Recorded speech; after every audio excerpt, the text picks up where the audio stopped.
Hello, everyone. This is Judge Princess Ongkeko, host of Judge Princess TV. I'm also a regional trial court judge at Santa Cruz, Laguna. Although my very popular guest needs no introduction, I would like him to introduce himself as one of my favorite professors. Please say something about yourself, po, Justice.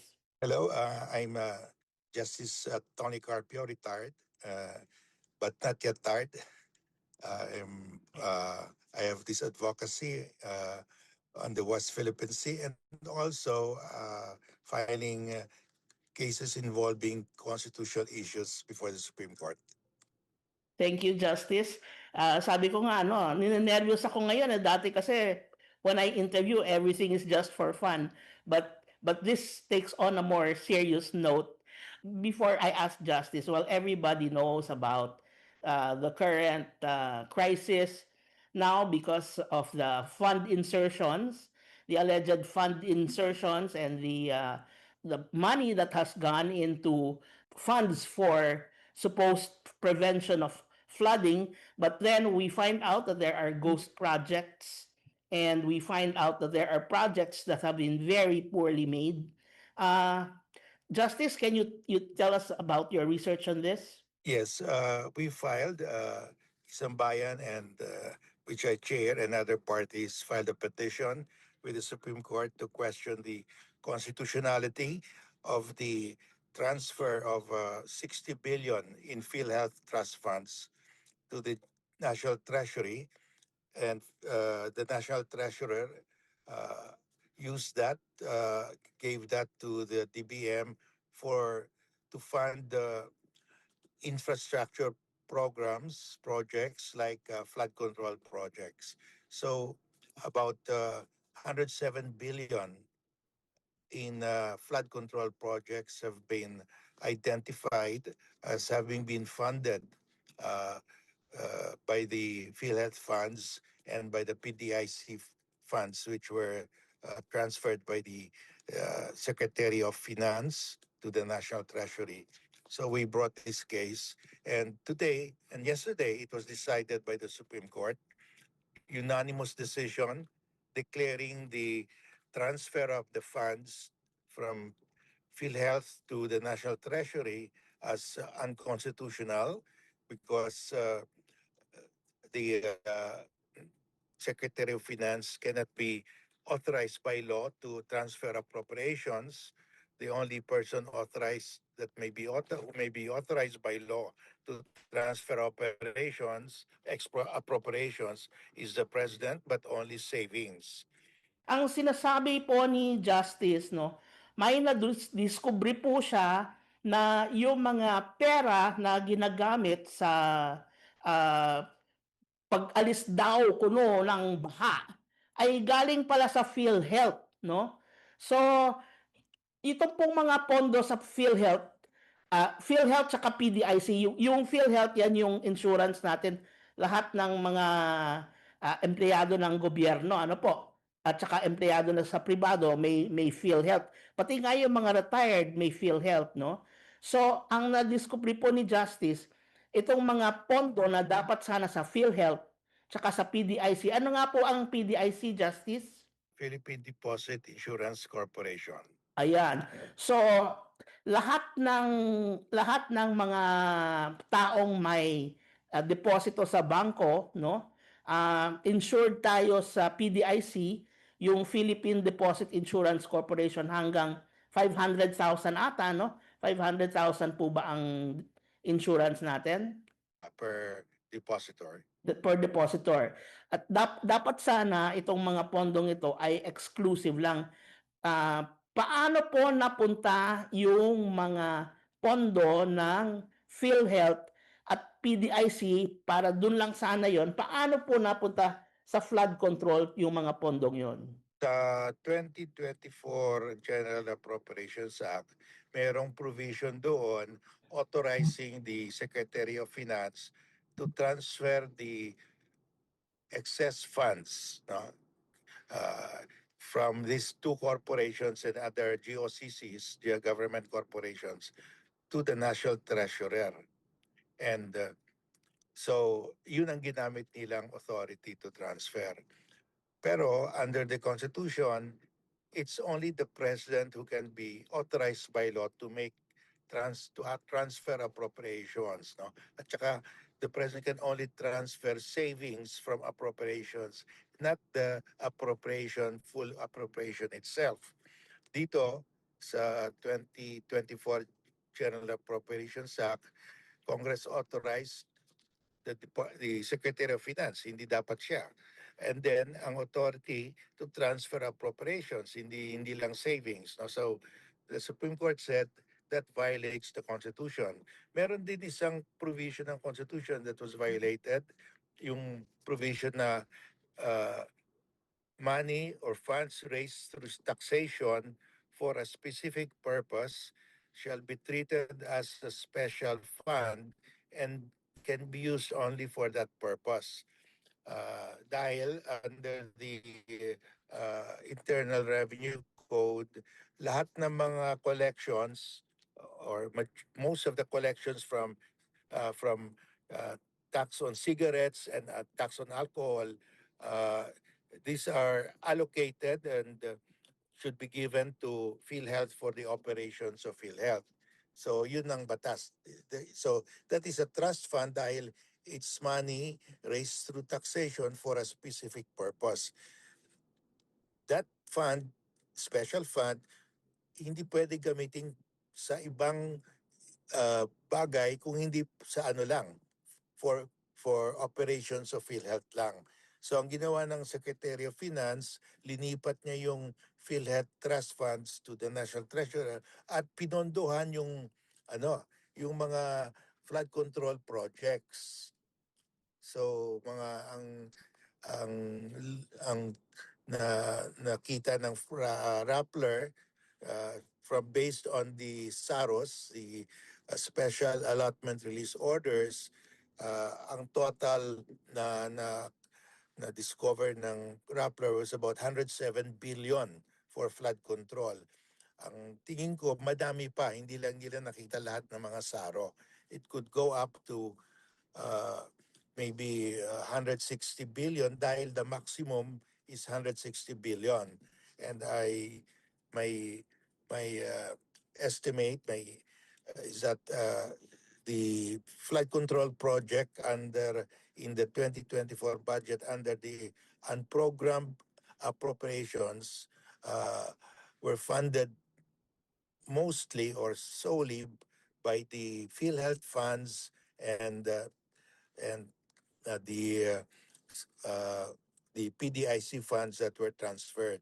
Yes, there is a slide there showing the capital outlay of the uh, 2024 budget at saka sa baba ng capital outlay yung total amount ng PhilHealth funds and PDIC funds na nilipat sa National Treasurer. Doon sa slide ko, nakalagay doon the 2024 unprogrammed appropriation for general infrastructure project, ang total capital outlay was about 160 billion pesos. Yung total funds transferred from PhilHealth and PDIC, the total funds transferred were 167 billion. So halos pareho, no? 7 billion lang ang difference. Sobra pa yung nilipat from PhilHealth and PDIC. So it totally funded the flood control projects, no, kung ganyan. So, itong pong last na decision ng Supreme Court, dineclare na po ng Korte Suprema na illegal ang ginawa po ng Department of Finance. Tama po ba yon? Yes, the Supreme Court declared void and unconstitutional yung paglipat ng trust funds of PDIC, of PhilHealth, dahil PDIC was not a party, of PhilHealth, no, declared unconstitutional. At saka dineclare din unconstitutional yung Section 1D ng unprogrammed appropriation ng 2024 budget dahil yun ang Alin po yun? Aling section po yun? About what? Section 1D, Aha. dahil doon, it gave authority to the Secretary of Finance to make the transfer. Hindi pwede mag-transfer ang Secretary of Finance because only the President can be authorized. And not and the President can be authorized only to transfer savings, not the entire appropriation. Sino po yung nagbigay ng authority sa Secretary of Finance? This authority is found in the 2024 General Appropriations Act, sa budget of Oh. 2024. Enacted by both houses of the House of Representatives and the Senate. Tama po. That's correct.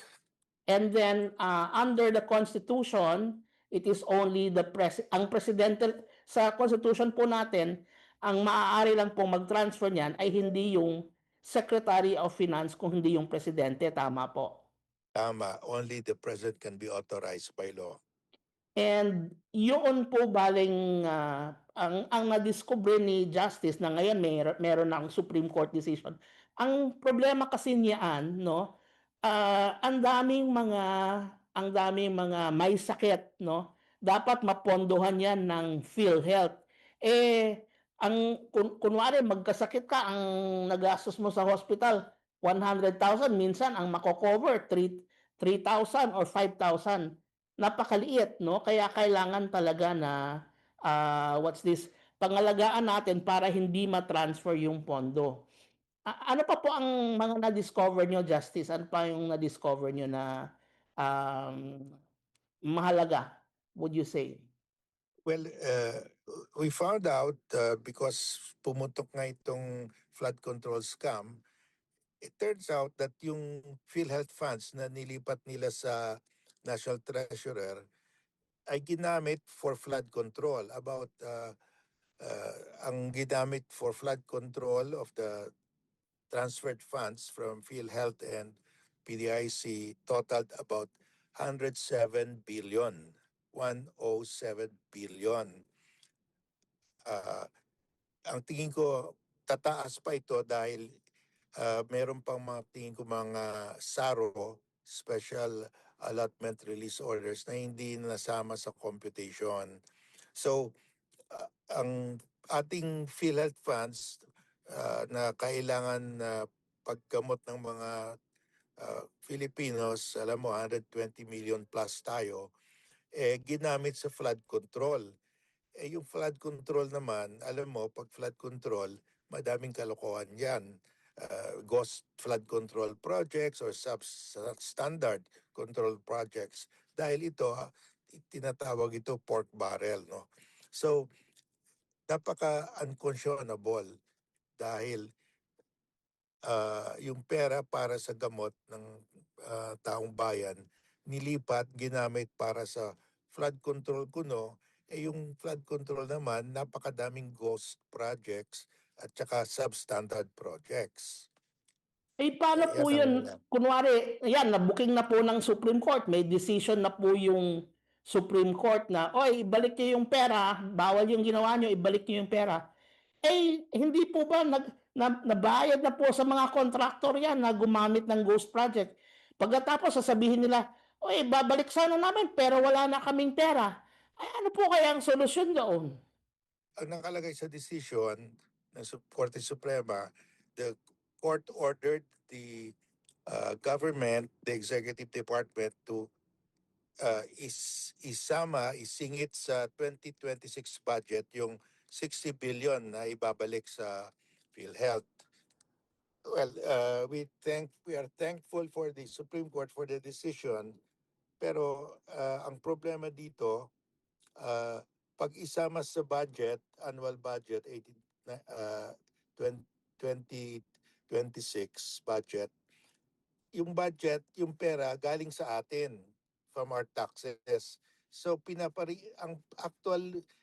ang actual reimbursement will come from our taxes. Parang tayong nag-reimburse sa PDIC for the money na ninakaw nitong mga flood control scammers. Dapat yung flood control scammers ang babayad. They should return. Restitution ang tawag dyan.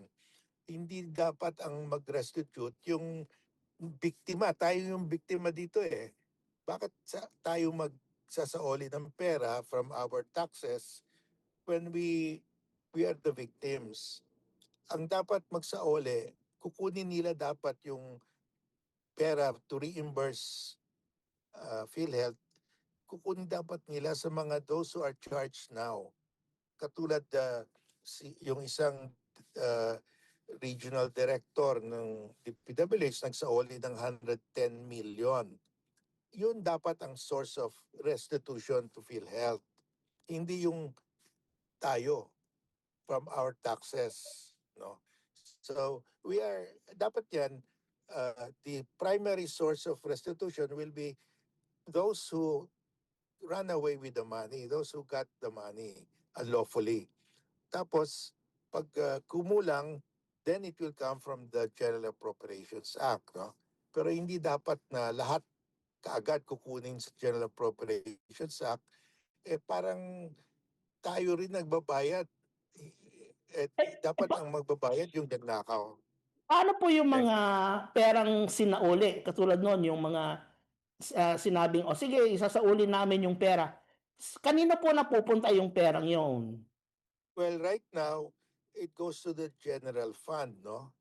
Mm. So, pero I ask Congresswoman Laila De Lima and Congressman Shell Joc, no, to sponsor a bill na yung mga collections from the flood control scammers, kung ano yung makuha sa kanila, restitution, voluntary or involuntary, should be used to reimburse PhilHealth. Uh, Pag kumulang, it will come from the reimbursement will come from the General Appropriations Act. Alright, at least si Justice Carpio may ginawa na talaga. Nakita niya kung paano napunta yung pera ng PhilHealth at PDIC dito sa pondo para sa mga palpak na mga bridges and roads at flood control project. Ano po ang tingin niyo, Justice? Paano po kaya ang magagawa natin para hindi na mangyari ulit ito sa future? Ano po ang pwede natin gawing mga common tao, at least the people in government? What do you think? Well, dapat yan, yung Bids and Awards Committee, merong civil society member. Kasi ang nangyayari ngayon, yung sa Bids and Awards Committee, they are rigging. No? Rinirig nila yung bidding. Halos binibigay na lang nila kung kanino who's willing to uh, give a commission. No? So dapat may member na from the civil society para in, kasi pipirma ka para mag-object siya kung nangyayari yan. No? That's one. Second, dahil ito, mga uh, ghost projects, substandard, dapat yung band nila, may performance band yan Right now, yung performance band galing sa private companies, private insurance companies. Ang mga private insurance companies are saying now na yung performance band na inisyu nila, fake yun, peke, na hindi authorized yung mga pumirma doon. So they are disowning their performance bonds. Dahil pag they will be made liable for this performance bonds, mababangkarote sila kasi napakalaki ito. Bilyones ito. So, dapat niyan, in the future, the performance bond should be issued only by the GSIS. Dahil ang GSIS magre-require ng hard collateral. Yung bahay ng kontratista ay security. Yun ang pangsangla, no? To answer for just in case GSIS is made to pay on the bond. So, dapat GSIS nang mag-issue ng bond dahil ang GSIS sinisigurado nila na may collateral at saka hindi fly by night. They will not disown the performance bond that they issued, no. Yun ang that's second. At saka the other one is the uh, the criteria for awarding should not be the lowest bidder alone. Dapat niyan, you must, whoever gives the longest warranty. Let's say, I warrant that yung kalye na yan o yung flood control project na yan, hindi yan masisira for 10 or 15 years. Dapat yung the one who will give the longest warranty, magkaroon ng higher score in determining kung sino mananalo sa bidding. Dahil ang nangyayari ngayon, nawawash out agad, nasisira. Void that, may performance bond sila, matatanga yung bahay nila. Dahil normally, your valuable assets will be your security. If you get a performance bond from GSIS, they will require a hard collateral, no? So, yun ang mangyayari. Those are my suggestions para matakpan itong ang daming loopholes, no? Na pinapaikutan lang tayo ng mga kontratista, gagawin nila, pagtingin mo, wala palang laman, wala palang steel bars. Pagdating ng bagyo, wasak agad. So dapat yun may hawak tayo na pag nangyari yan, pwede matanga yung pwede ma-foreclose yung bahay nila. Yun lang. At saka po siguro ang suggestion ko din dyan, it's very easy just to open a camera from your phone from the awarding of the bids and awards committee to the implementation of the flood control. What is it? Okay, stage one. Let's take a picture. This is what they did in week one, week two, week three. Siguro when we make the laws, we will katulad nung sa I remember analogously ngayon po yung pag nag-issues at pag naghumingi sa amin ng search warrant, dapat po may mga body camera yung mga pulis. Siguro maganda rin na pag ginagawa na nila yung award na yan o pa-take natin ng picture week 1 ito yung nilagay namin, week 2 yung nilagay namin para nakikita ng publiko ano ba talaga yung ginagawa nila, hindi yung daming sikreto-sikreto. Ang ginawa nila, ni yung mga mayor, ni yung mga governor, hindi alam. Samantalang if we make laws telling them na, sige, you take pictures while you're doing them, you post the pictures online. Di po ba, Justice? Para nakikita. Yes, maganda yan. Kami sa Isang Bayan, we have a website listing all the flood control projects all over the country, no? By city, municipality, by province. May search function, i-type mo lang yung pangalan ng kumpanya, lalabas lahat ng mga projects niya all over the country. I-type mo lang yung municipality, lalabas lahat ng mga flood control projects sa municipality. Pwede namin dagdagan nito ng mga pictures, no? First week or first month of the start of the project, kung ano yung pictures, no? Second month. Dahil pwede i-upload ng public, anyone can upload. Pupunta siya sa site, kukuha niya ng picture, i-upload niya. So this will involve the citizenry, no? To report to the nation anong nangyayari sa munisipyo nila. So I can expand our website to include yung schedule, first month, second month, third month, kasi lahat ito natatapos dapat ito in 2 years, no? So makikita kung may progress talaga, no? Dahil it turns out hindi pa tapos yung project, fully paid na yung kontratista. That's what's happening now. So ilalagay rin natin, we will ask also from DPWH, ano yung progress billing so far para makita natin na nagja-jive uh, yung work nila, yung accomplishment with the progress billing, no? Maganda yan. Yun nga, so kayong mga tao, pag nakita nyo na mayroong mga flood control project, nakita nyo, lalo na, may karatula nga yan, di ba? ito yung flood control project, ito yung budget na binigay. Kunan nyo ng picture, lagyan nyo ng date yung picture para nakikita nating lahat kung anong nangyayari. Kasi maski na sabihin na lang hindi masyadong maganda ang social media, two-edged yan, no?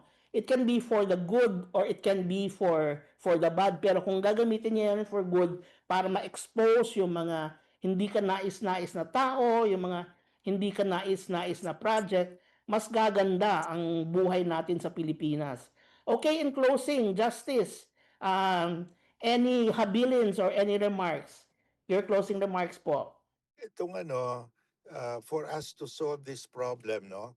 Itong flood control projects that are ghost projects or substandards, we can only solve this with the participation of the citizenry.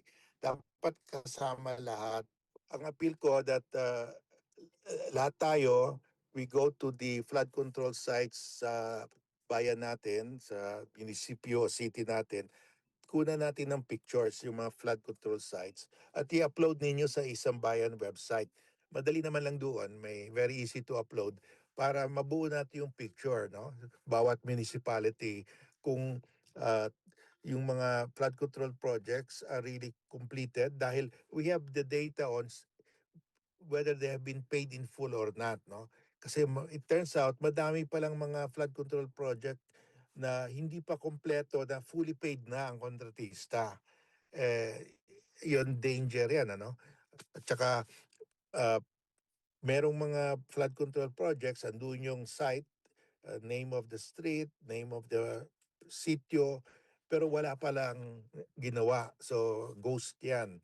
So, dapat malaman ng taong bayan, madali lang punta ninyo doon sa website, may search function. Because if we know this, yung mga kontratista matatakot.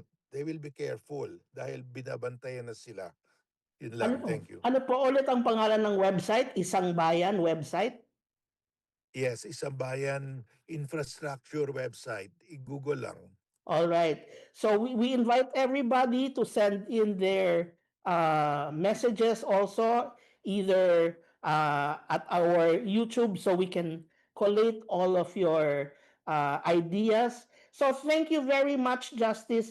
Thank you for being a big help to the Filipino nation. In spite of your being retired, you're doing even better now. Thank you po. So, Thank you, Judge. tandaan, sundin ang batas, magpakabait, or else.